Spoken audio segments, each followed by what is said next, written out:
Bonjour à tous. Hier, le Père Jean, dans son homélie, évoquait ce premier jour de la semaine, ce premier jour comme étant un nouveau commencement, comme une nouvelle vie qui était rendue possible d'abord et avant tout par la présence de Jésus ressuscité, par sa victoire sur la mort, mais aussi par le don de l'Esprit Saint, par l'effusion de l'Esprit Saint dans nos vies. Pâques est ainsi complètement inséparable de la fête de la Pentecôte. Le baptême, notre baptême, est inséparable de la confirmation dont nous avons besoin pour entrer dans cette vie nouvelle. Aujourd'hui, dans la liturgie, on va un peu plus loin sur cette place de l'Esprit Saint. Jésus nous alerte avec Nathanaël, personne ne peut entrer dans le royaume de Dieu à moins de renaître de l'eau et de l'Esprit Saint, à moins de renaître d'en haut. Et on voit les premiers chrétiens aussi en prière, invoquant l'Esprit Saint, implorant le secours de l'Esprit Saint. Nous aussi, c'est peut-être l'appel que nous avons à entendre au lendemain de cette octave de Pâques. Oui, nous marchons vers la Pentecôte. Implorons avec force l'Esprit Saint. Mais attention, il ne s'agit pas d'une invocation un peu superficielle, un peu lointaine, un peu ritualisée. Il s'agit d'offrir vraiment nos corps, nos cœurs, nos esprits, tout notre être à l'action de l'Esprit Saint. Le pape François nous alerte sur une foi qui risque d'être un peu virtualisée.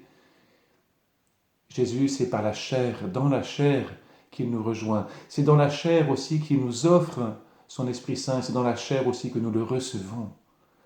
Regardez la prière des disciples. Elle est assez instructive pour nous. Tout d'abord, c'est une prière où on est reliés les uns aux autres. C'est tous ensemble. Ils se réunissent tous, les disciples, pour prier, pour demander. C'est pas une prière solitaire, c'est pas une prière chacun pour soi. Tous d'un même cœur élevèrent leur voix vers Dieu. C'est une prière aussi enracinée dans une histoire, dans un peuple, dans un monde bien concret. Et on le voit qui évoque cette situation. Et c'est vrai, dans cette ville, Hérode et Ponce Pilate se sont ligués contre Jésus. Ils ont fait tout ce que tu avais décidé. Et enfin, c'est une prière qui est engagée, où ils se livrent eux-mêmes. Il a dit, étends ta main pour que se produise guérison, signe et prodige, par le nom de Jésus, par le nom que proclameront ceux qui te servent, par leurs paroles. Autrement dit, il demande cet Esprit Saint non pas comme une protection, mais comme une force pour ceux qui s'offrent pleinement dans leur service, dans leur engagement auprès des autres.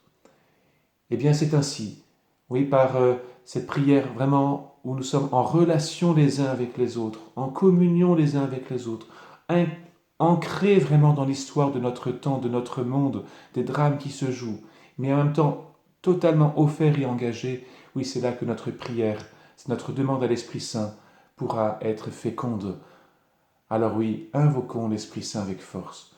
Nous nous confions à votre prière aujourd'hui tout particulièrement. Il y a la rencontre de l'équipe de conduite pastorale ce soir pour justement voir comment nous pouvons accompagner cette prière plus incarnée dans ce temps où nous sommes séparés les uns des autres, confinés. Comment est-ce que nous pouvons retrouver peut-être plus fortement cette dimension d'une foi ancrée dans notre histoire, dans nos relations, dans notre monde, dans nos engagements. Bonne journée à tous, à demain.